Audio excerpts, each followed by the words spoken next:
Hello and salam. Welcome to Muslim Viewpoint, a new podcast series powered by American Muslim Today. We're a groundbreaking non-profit digital newspaper which champions civic engagement while informing and empowering the diverse voices of almost 30 million Muslims here in the US and other Western countries. I'm Rifat Malik, I'm AMT's editor-in-chief, and today we have an interview with Professor of Religion and International Affairs and of Islamic Studies at Georgetown University, John Esposito, who is also the founding director of the Al-Walid Center for Muslim-Christian Understanding in the Walsh School of Foreign Service. Professor Esposito gives his insight on a growing controversy in Canada, where there are calls for the resignation of newly appointed Amira Elghawaby, who made history as the first federal representative to combat Islamophobia. The attacks on this hijab-wearing Muslim woman center on previous comments she made about racism in the Canadian province of Quebec. It also comes in the wake of the recent targeting of U.S. Congresswoman Ilhan Omar and her removal from a coveted seat on the Congressional Foreign Affairs Committee. This, just as in the case of Elghawaby, despite public apologies. Our reporter, Maya Geller, spoke to Professor Esposito. You know, we're in an increasingly outrageous situation. Many years ago, I first started to write about Islamophobia, in the late 1990s, and it wasn't taken all that seriously. Islamophobia then grew enormously, exponentially, but still it was in many circles not taken seriously. Yet at times I would say that Islamophobia was metastasizing, and that one had to realize that just as it's horrendous to see that happening when it comes to anti-Semitism, that Islamophobia had to be taken that seriously. Well, that didn't quite occur. And governments certainly have not been, at the end of the day, very responsive. Like, you know, whether it's looking, for me as an outsider, I've always I looked to Canada as a very open society. As a younger academic, I would have probably thought of moving there, except Toronto was too cold. I had left New England because it was so cold. And so when I saw that Trudeau was doing something that was significant and taking this kind of lead, I never expected that it seemed within 24 hours that everything would be blindsided, okay? I mean, one of the things that's happened in the U.S., which is very unusual, is that the Biden administration has actually set up a separate unit with a leading expert on anti-Semitism to deal with that. Okay, it has not done the comparable when it comes to Islam, and yet, you know, Canada was ready to do what it did. And then when I saw where the reaction was coming from and the criticism, it really was coming from.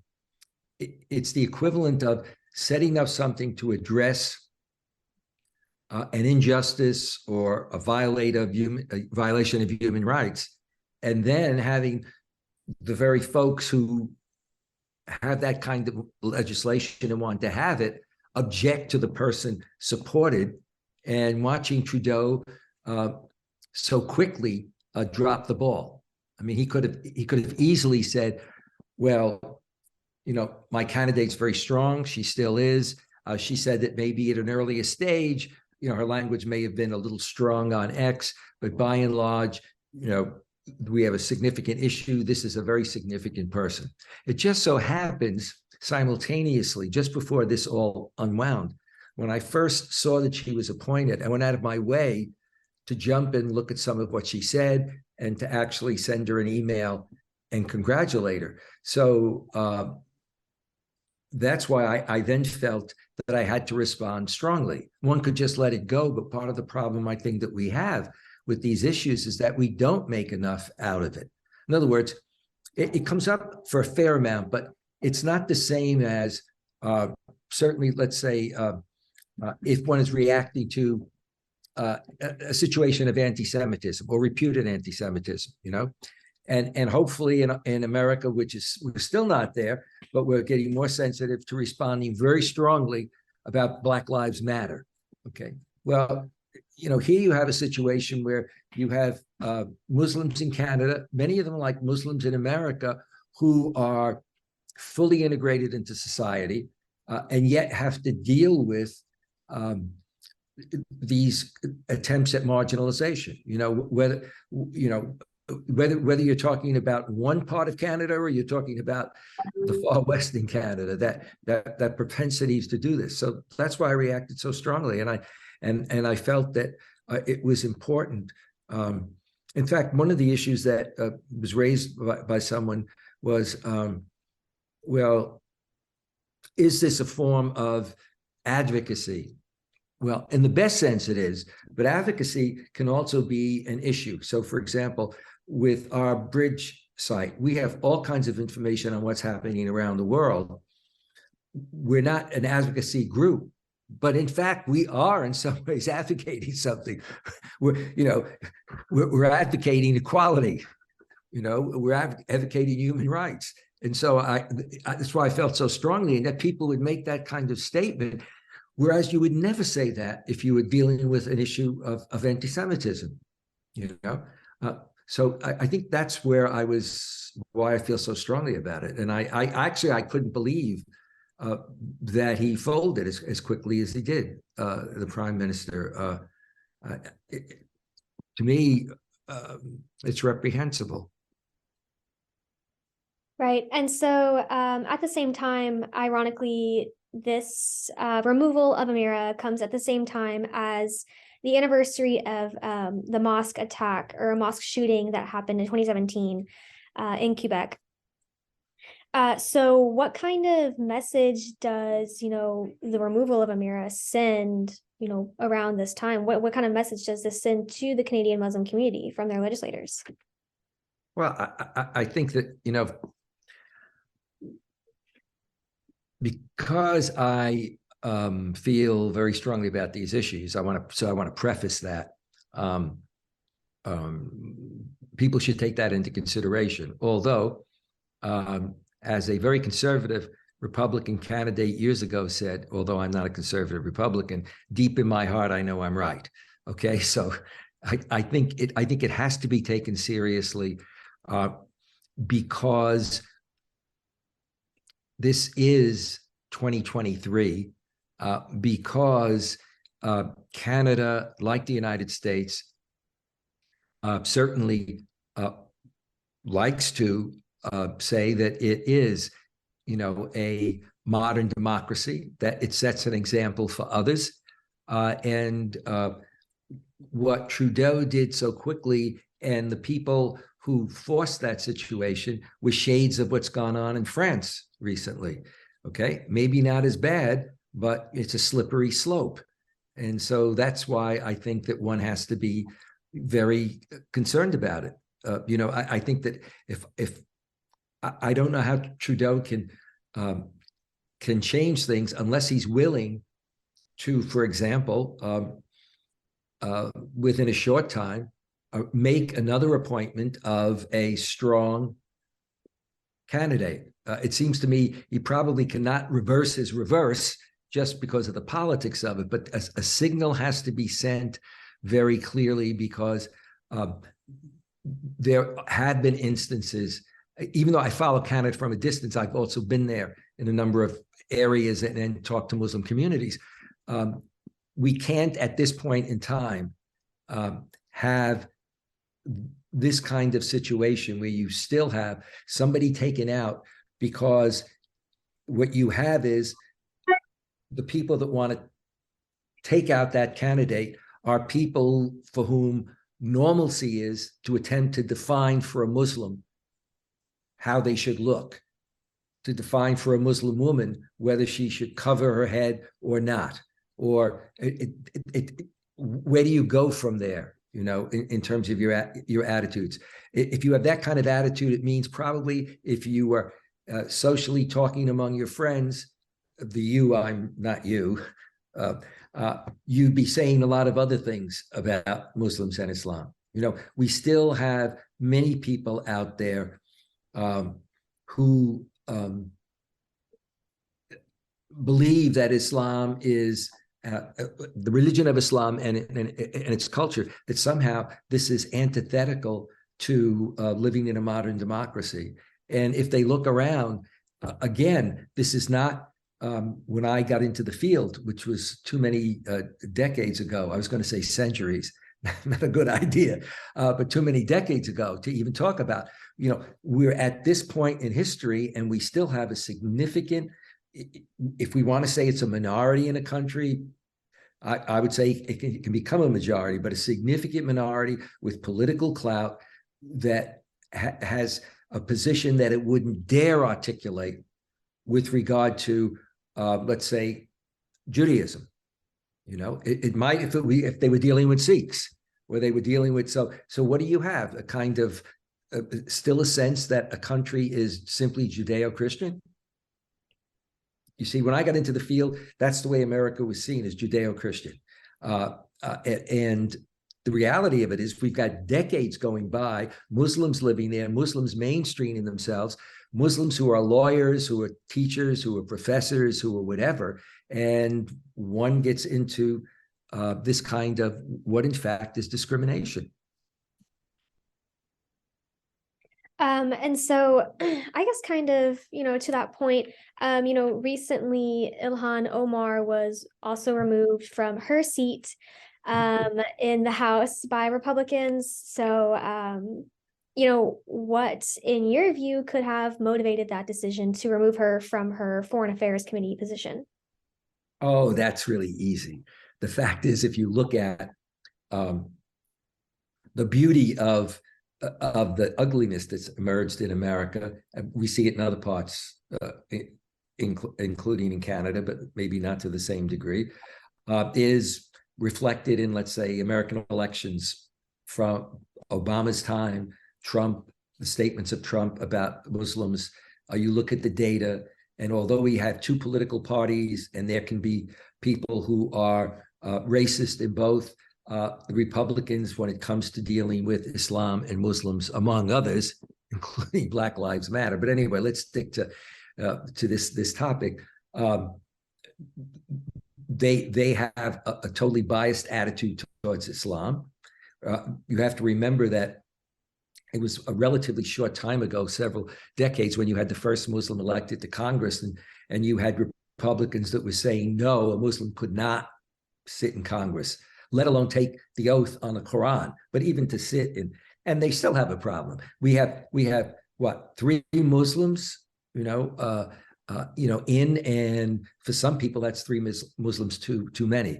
Now, Ilhan brings a particular problem here, as does Rashida, etc. Ilhan is extraordinarily bright. She's extraordinarily strong about what she believes in. She has great integrity, and her position or her perception when it comes to Palestine and the Arab-Israeli issue is spot on, but it's completely out of whack with a lot of the people that you see in the Republican Party who were waiting to take her down every time. And there were Democrats even before, during the early Biden period or whatever. There were some Democrats that just felt, well, she's part of the progressives. The progressives are seen as being too strong, but also she's just too strong when it comes to Palestine and Israel. And in America, what that often means is that if you are a really accurate, strong critic of Israeli policy, if you basically say, I am not anti-Semitic, Judaism is a great religious tradition, Jews have made a great contribution, but you are critical of Israeli policies over the years, that's the kiss of death. And I can remember decades ago when I was going to take a position in the U.S. with a colleague who is a famous, very prominent expert on Iran. He and his wife invited my wife and I to dinner. And we had this great conversation about lots of things, but all of a sudden we just talked about what we could be doing together and the issues we could do. And then at a certain point he said, well, John, we both have to admit if there's one topic that you can't address and speak about and reveal 100% of what you believe. And we both knew what we were talking about, in terms of, so there was always that holding back. And so some of us that have spoken out and have been attacked, you would think that we had been saying outrageous things.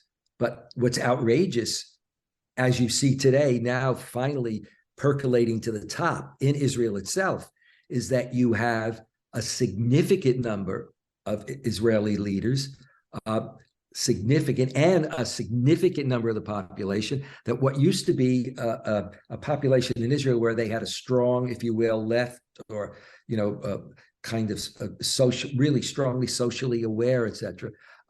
That's a very small percentage. They've seen studies on how the younger generation, sadly, actually swings very much to the right and to this kind of religious thing that's happening. So when Ilhan was speaking out before, you knew there would be an issue. And you also know that she becomes a symbol for these Republicans. They want to come into office and in a number of ways show how they are going to be different and play that to constituencies. And so you've seen that, in every conceivable possible way. The fact that we have some members in Congress that, for example, feel free during President Biden's speech the other day to be yelling liar and making all kinds of statements that when they're running politically are just simply wrong. And so it was not at all surprising that they went after her. And what they undermine in their rhetoric, and this is the thing that I think people need to think of is, okay, we didn't all come over on the Mayflower. We're not all daughters and sons of the revolution. America is a country predominantly of people who are not white Anglo-Saxon, Protestant, with those kinds of roots. And so the idea that you go after somebody who, because she's an immigrant, well, I mean, what does that really mean? What does that say about us? I remember after 9/11, the day after, I was flying out to speak to a Muslim group, and I saw a picture in the New York Times of a man at a gas station that had a sign like "Send them all back where they came from" or something, and I saw an Italian American name. Okay, and the way I handle that usually initially is to say, "Can't be Italian American, must be owned by somebody else," But all I could think of was there was a good chance that this person was first generation, maybe second, but a good chance he could have been first generation. And suddenly people forget their roots and their attitude is any new group that's coming in. And that's what we saw, in the 60s, 70s, and 80s, when we saw Muslims, more and more populations coming here to study here, staying where they became the new immigrant group. Look at how people responded, and that's where we're different than you see.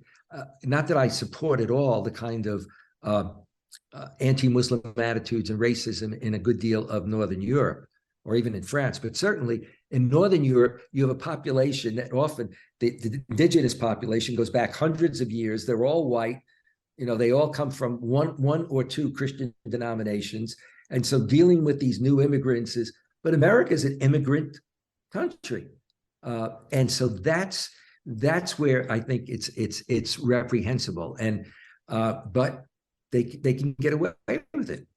I think ultimately it will backfire, but I think we just better be aware of the fact that that this is a reality. One of the things I would mention to you is you might want to look. There was an interesting story about the area on the other coast of Canada. I think it was in the Calgary area, where it talked about and actually interviewed somebody who may have been a mayor or some responsible position, and how he had changed his position, that the community had been very anti-Muslim or, suspicious of Muslims, etc., and how they had come to not just to know them, but to know them in terms of realizing that they were increasingly part of a significant part of the reality, and that in fact they could prosper if they accepted them rather than condemning and suppressing them. And I think those are the kinds of things that need to be played up when you have the excessive elitism that occurs with some of the Quebec mentality. I hope I'm not being too subtle. Go ahead. So So there obviously seems to be this double standard, because, you know, both women are obviously Muslim. They're women. They're obviously Muslim because they both wear the hijab. And, you know, they have both apologized for their previous comments that seemed outlandish. Yet, as you mentioned before, you still have, you know, right wingers like Marjorie Taylor Greene who are, you know, yelling things during a speech. So I don't know, can you kind of just talk more about that situation, that hypocrisy? But I think the hypocrisy is even broader than that. I think the hypocrisy is that in the United States, and I'm sure it's in Canada, in the United States, what the degree of saying the wrong thing or using the wrong words, and it could be misunderstood, you know, and apologizing. Yes, that should occur, okay?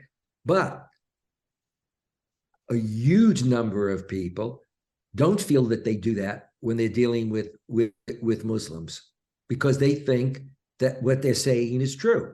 In other words, when they exaggerate and what a fraction of a fraction of a fraction of some Muslim terrorists have done, and forget that you've got 1.8 billion Muslims in the world, and so therefore they feel free to say what they want to say. I've dealt with people. I just dealt with somebody last week, a really nice person. And in order to be really nice, we were buying one of his services. He engaged me briefly about Islam and Muslims, and he went to say something positive, but he framed it the way he had always heard it. In fact, what he was saying is, well, you know, I realized that maybe Islam, you know, isn't a religion that wants to kill everybody, you know, or I can remember a number of years ago dealing with somebody that I had enormous respect for, a professional that I was dealing with, really, really, you know, bright. And at one point he said to me, I understand, because we talked a lot. Now I understand better that I have to be more aware about Islam. And this is somebody really, really well educated and really, really nice. And I said, oh, that's good. He said, you know, and so I understand that, you know, what's needed is for more Muslim religious leaders to tell their people that the Quran doesn't say that they should kill Christians, rather than saying, to tell them that when ISIS says the Quran says X. So we're still, you know, dealing with that mentality.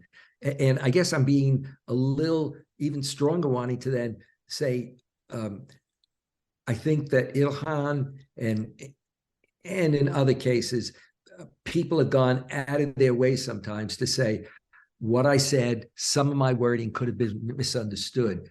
But often their wording wasn't completely off track. It would be a bit like, to use analogies, my analogies always limp, as I tell my students, but given the level of violence against Palestinians, okay, and given the extent to which Gaza has been for what, 15 years, you know, isolated, I don't see any sense of comparable outrage coming from American or Canadian politicians. It is still not seen as something that one would do. And Trump came as close as you could at times in some of his statements to being really outlandishly, you know, strong. But what surprised me is that the Biden administration and the Biden-Blinken administration pretty much accepted a good deal of what Trump did. When it came to Khashoggi, you know, Biden denounced that. Biden said that that the document from our security people should be made public. He made it public. And then what did he do? He went to Saudi Arabia, got welcomed really nicely, and now they talk about their relationship.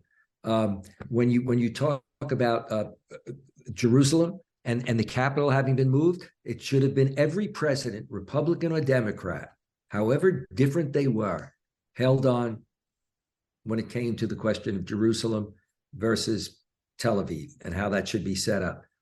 Biden and Blinken came in and accepted that. And there's more of that that's occurring. So we're still, it's a very disproportionate kind of politics and political rhetoric that we have to deal with.